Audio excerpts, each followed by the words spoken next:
pretty cramped in here. But, oh well, not a big deal.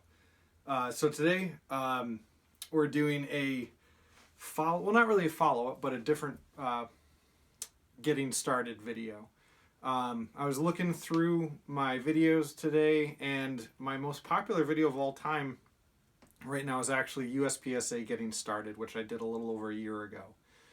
Right now it's late, it's November 28th, 2017.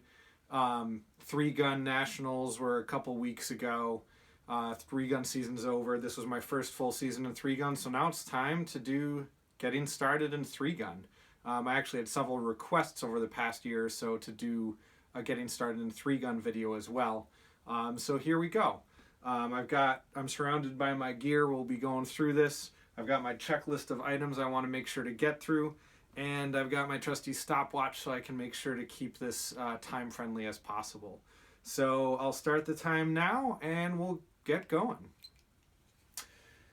So first things first, Three Gun Nation has been around for several years now. Before Three Gun Nation, there were some what you refer to as outlaw organizations, where there are many different scattered organizations just kind of doing their thing. Sometimes you'd see Two Gun, sometimes you'd see Three Gun. USPSA has Three Gun or multi-gun rules, but Three Gun Nation really brought it under one umbrella and really did a very good job and was very successful in really commercializing it and getting it extremely popular. The Three Gun Nation TV series is really what got me into competitive shooting. I didn't really know about USPSA until after Three Gun. However, I started in USPSA due to cost constraints, as we'll talk about that as we go through here. So Three Gun Nation, I describe that compared to USPSA as it's really the drag racing, just the unlimited. It's just fast and furious. I feel like there's more money in it, sponsorship, the competitions. They're really big.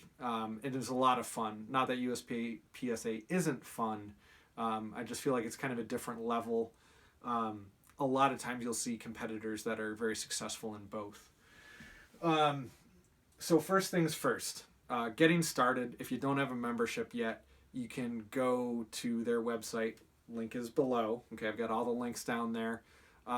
Membership is not very expensive. You get your annual not annual, but I think it's quarterly e-magazine. They don't send a hard copy anymore, which I don't really care about. Just read it on the PDF and there you go.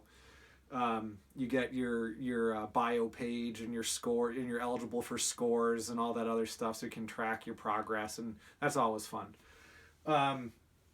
So first things we're going to talk about is the gear, because it is a very, very gear-driven sport. I want to say even a little bit more than USPSA, just because there's 3 times the gear, if not more. And what drives the gear is the divisions. So just like in USPSA, we have several divisions. If we look at USPSA, I don't want to call it the bottom, but like the more entry level, we have production, where that's where we see the guns we most typically see there: Smith & Wesson M&P Pros, Glock 34, CZ Shadows, and then we get more expensive, the Tanfos, the Italian guns. Those can get pricey, but basically almost bone stock guns, nothing too fancy. How you can wear your equipment is limited. And then moving all the way up to open division, where compensators, optics, put your gear anywhere you want, huge magazines, everything like that, and then everything in between. So Three Gun's very similar. The names of the divisions are similar, but the rules have a lot of crossover. So we've got factory division, which would be the equivalent of your USPSA production. So on the Three Gun website, you can look at all the details of what you can and cannot do. That being said, even factory division in Three Gun is a little more lenient than production division in USPSA. Most people are probably going to start out in factory, just like they do start out in production. You can take your production pistol; it's ready to go for factory division. That's partially how I started. I had my gun set up for Three Gun limit, or it wasn't limited. Practical Tactical. The names have changed, which is the equivalent of limited or limited 10 division in USPSA. I changed my division in USPSA to production, as my other videos show, and ended up just, oh no, buying and building a new gun. Such a horrible thing to happen. So the next division up and most common division in Three Gun Nation is it's now called Practical Class. It used to be called Tactical Class, Tac Ops.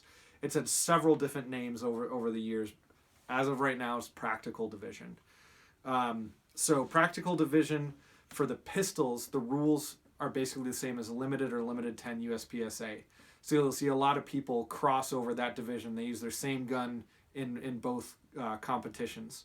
However, a big difference is the scoring, and I'm going to get into that in a few minutes. So here, my production gun, you can see more details. My Practical Class gun, you can see some more details in the build videos if you check out my playlists.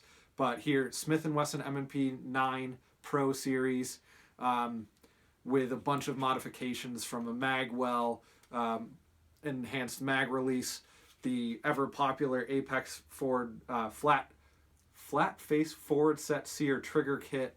I've got the Springer Precision slide racker on there, which acts as a prop and also extra leverage for racking your slide.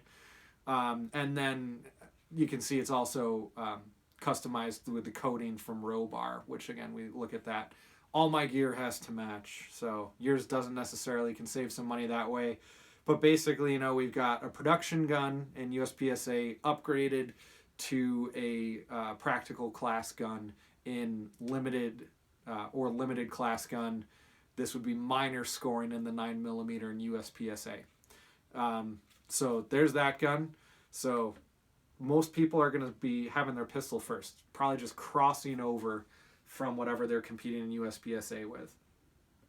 So we'll do kind of a running tally too. So I don't remember the numbers because I try not to remember how much money I've spent exactly, but this is probably with the upgrades around $1,000 pistol right here, including your magazines, your base pads, all the different stuff, and especially if you spend some money on some coatings as well. So there's the pistol. Now that we're going on to the next gun, where are my guns? Okay, let's do shotgun first because it's just right at hand. So the biggest difference in factory to production, Practical Division is when it comes to the shotgun is tube capacity.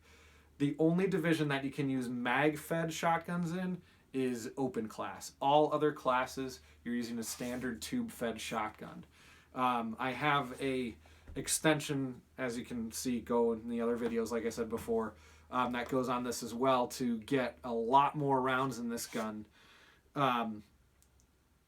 But otherwise, that has to be a tube-fed shotgun. The most common modifications you're going to see there, Match Saver, Stage Saver, two different brands having that extra round there. If you run dry, you can sweep that right into the chamber and get that last shot off.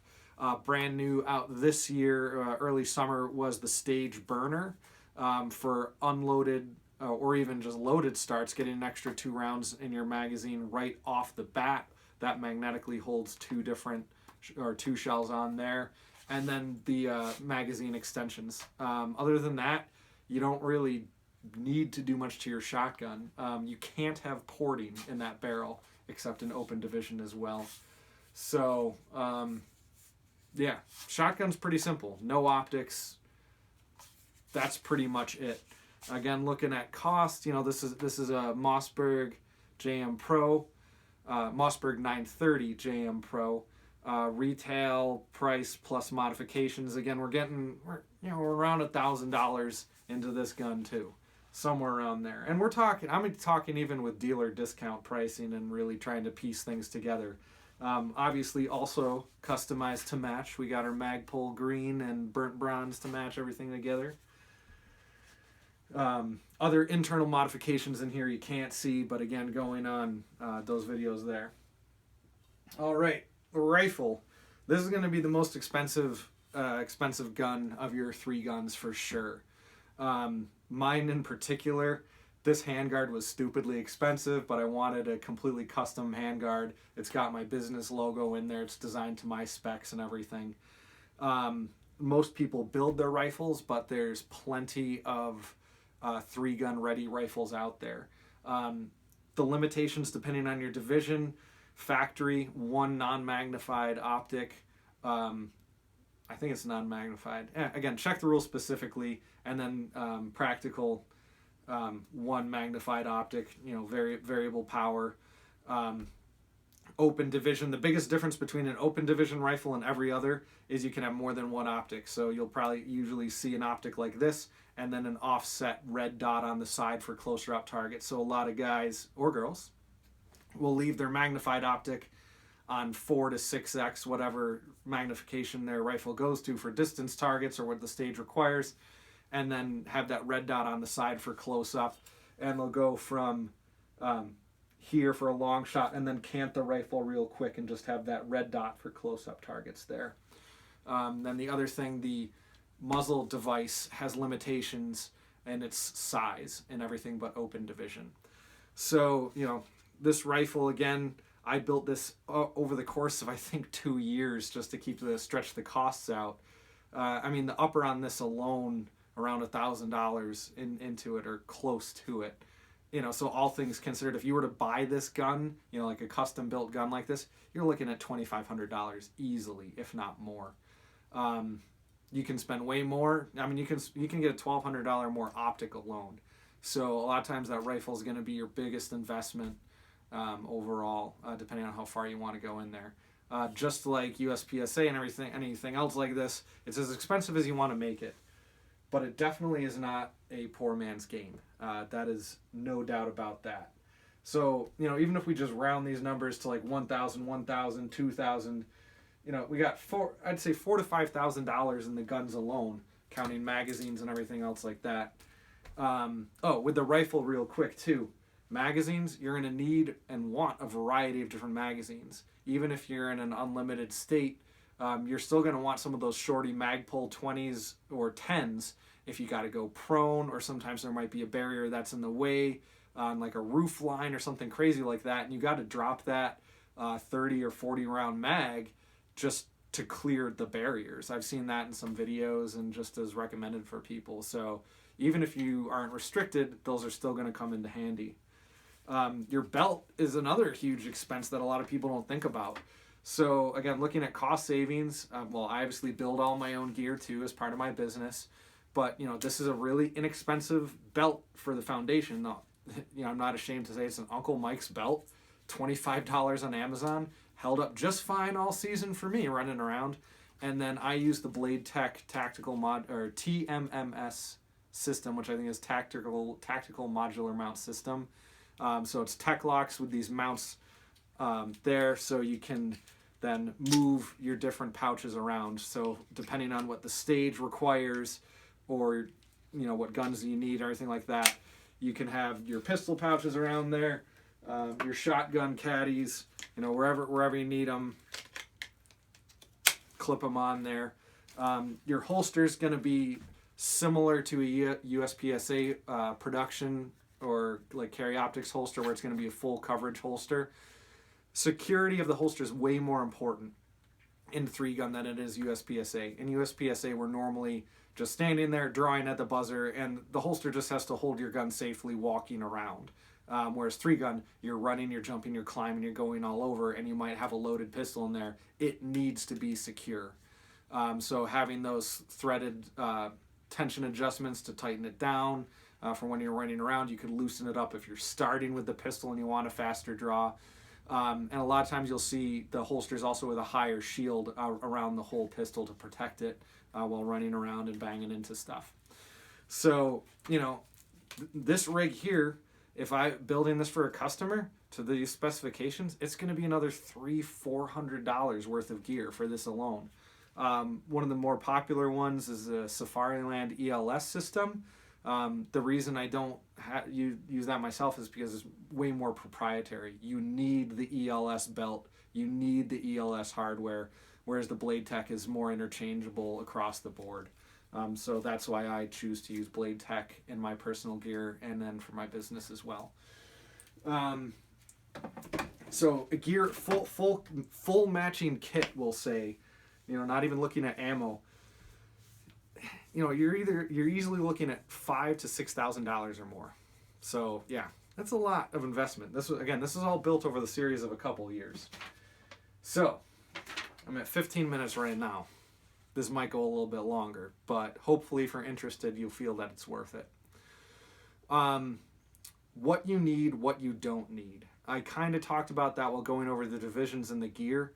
If you're just getting started and you're really interested in 3-gun, chances are you're already a gun enthusiast, probably. You probably already have a pistol, a shotgun, and a rifle in the AR configuration. Just bring what you have to your first match. Just like you talk about USPSA, just bring the pistol you have. And then you'll figure out, do research, ask around what gear you want, and build over time. Just like I talk about in my other videos about the pistol, rifle, shotgun. I modify when I find a failure point. It's like some of the things I was like, yeah, I'm pretty sure I know I'm going to do whatever that is.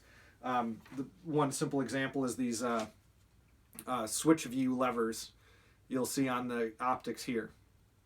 This was something that I found was very necessary very quickly on that optic to get those quick changes in magnification on a stage that requires that.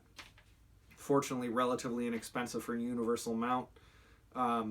Same thing with like extended mag release, or not mag, yeah, extended mag releases, things like that. Things that I found to be a stalling point or failure point, that's when I would modify things.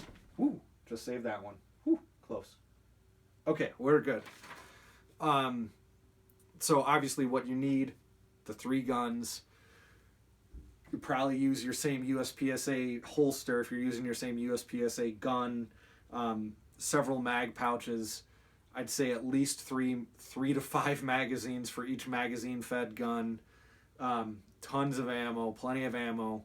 And definitely grab yourself a collapsible cart. Either a little red wagon style, or one of the more popular things you'll see is guys or girls taking a used baby stroller, jogging stroller, the 3 wheels ones, and then taking ATV tool or gun mounts, mounting those on the side so you got your rifle and shotgun mounted and secure. The seat, kind of take the hood off, not the hood, but the awning and all the other amenities for the baby off. And so it's just a seat, put your ammo boxes in there, you can have your water underneath. Some people rig umbrellas for shade up, carry around a stool. But with all this gear, it's having some sort of cart is pretty much essential. My first match, I borrowed a cart because I didn't have one yet. But man, it's really essential. Again, USPSA, you can have 1 range bag, you got 1 gun, walking around, not a problem. Let's see, we went over basically the divisions, gear, what we need and don't need to get started. Okay, so rules and scoring. Other than obviously the multiple guns, that's going to be the biggest difference between USPSA and 3-gun. So in USPSA, you're shooting for points. A zone, B zone, C zone, D zone, each worth different points. We have power factor. You have to meet certain power factor requirements for your division, earning more points in major power factor, et cetera, et cetera. Essentially, accuracy is very important. You want to get those A zone 5 points. In 3-gun, we usually have a mix of targets too. As you can see behind me, we got our standard USPSA targets, and then 3-gun uses these square targets as well now. You'll see, what do we got? Sometimes you'll see the metric or the IPSC, I forget, whatever. But you'll see the different style targets in both games. But in 3-gun, you'll actually see the square target that much more, especially on the televised version. Or not the televised version, but the big matches and the classifiers as well. In 3-gun, points don't matter. So that can be tricky sometimes. All you need on a paper target, 2 hits on paper or 1 A zone. In what would be major power factor for 3-gun or the heavy metal where you're shooting a 308 and 45 and everything like that. You need, I think it's only one hit on target. So it's a little different. And then the scoring is called time plus or time plus penalties. So it's literally how fast you complete the course of fire plus any applicable penalties or minus any bonuses. If there was a really difficult target, you might get minus 5 seconds on your time if you get that target. So time plus penalties, either non-neutralized target or, you know, any different things, foot faults, everything like that. So time is what matters most, as long as you're getting 1A or 2 hits anywhere. So it'll look like people just running through, just blasting, bullet hose in some stages, because they are. You just 2 hits, doesn't really matter. As long as there's 2 on there. That's honestly the biggest difference in the scoring. It's just all about that all-out drag racing. Accuracy is important because you still need to hit the target. What I've personally found through my first year competing in both 3-gun and USPSA, if I shot a 3-gun match before a USPSA match, I did worse in my USPSA match because I was just in that all-out speed mode, and I was throwing Charlies and Deltas left and right, not making as many points, but going really fast. But later in the season, I shot a USPSA match like one weekend, and the following weekend was 3-gun, and I did way better in the 3-gun because I was aiming and making sure to get those hits on target. So that was my personal experience with that. One thing I wanted to talk about a little bit on that point, we're right around 20 minutes, so I want to wrap things up. I recently saw an argument online, which I avoid typically at all costs. It's like, let's just be constructive here, people. Come on, anyway. Somebody basically saying, oh, the 3-gunners are way better shooters in general. They'll can hop into USPSA and just dominate. In my experience, it's the opposite. In our local area, we got a lot of extremely good shooters. Couple 2 to 3 grandmasters in USPSA, several pros and 3 pro qualified individuals in 3-gun, tons of masters. I mean, most areas only have maybe 1 master, maybe a handful of A shooters, let alone having multiple grandmasters in the size of 1 county. Anyway, what I've noticed in our area, at least, our top USPSA shooters can jump into 3-gun and dominate. The skills they have translate over to 3-gun, whereas the better, except for the very top guys. So let's say we got the equivalent of an A-class shooter in 3-gun. They're usually getting their butt handed to them. Maybe not handed to them, but they're not doing as well in USPSA. This is my observation. It's what I've seen in the scores. But for people who like to argue that, this is what I've seen. So both sports have a lot to benefit each other. The accuracy that's emphasized that much more because of the scoring system in USPSA is going to make you a way better shooter, in my opinion, and experience in 3-gun. Takeaways from 3-gun, you get that speed and power that you can bring back over to USPSA while still focusing on your power, on your hit factor, your scoring there. I can tell you too, from my experience, shooting USPSA has made me a much better pistol shooter. This is the only time I'm going to brag. But in one of the 3-gun matches this year, started out with a steel array from probably about 40 yards away up in a tower, and I just hosed that thing, no problem. And out of my squad of about 10 people, I was the only one that did not need to change a magazine. And that really blew my mind, that where I'm looking at that from a USPSA mindset where it's like, I should have rounds left over. Each trigger pull is a hit on those knockdown steals.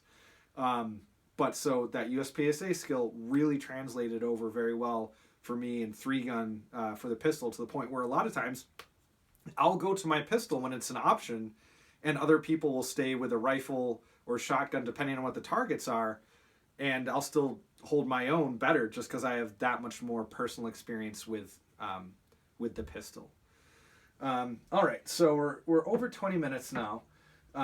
So take home points. grab your membership so you can get started.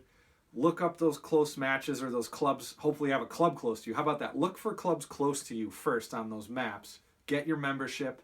Get in touch with the club. Go to a match. Run what you brung. Everyone there is going to be super helpful, just like in USPSA. You might be able to borrow some gear. My first 3-gun, I borrowed gear. I think I had to borrow 2 different rifles because I didn't have my rifle running properly yet. I had to get it tuned up differently. But everyone's like, oh, here, use mine, no problem. Everyone's just there to have fun. Even when you get really competitive, everyone's still just having a great time. So down below in the description, click on that link for 3-Gun Nation. I'll put USPSA in there as well, probably, just because. Why not? Links or my email, my contact info if you got any other questions, you want to ask any more specific questions. Remember, you can just comment down below if you think it's a question other people might want answered too. And that's all I got for right now. If there's something you feel like I missed, again, comments, questions below. Thanks for watching. I hope this was informative and helpful for you if you're getting started. Thanks. Like, share, subscribe. You know, that usual spiel. Have a great rest of your day.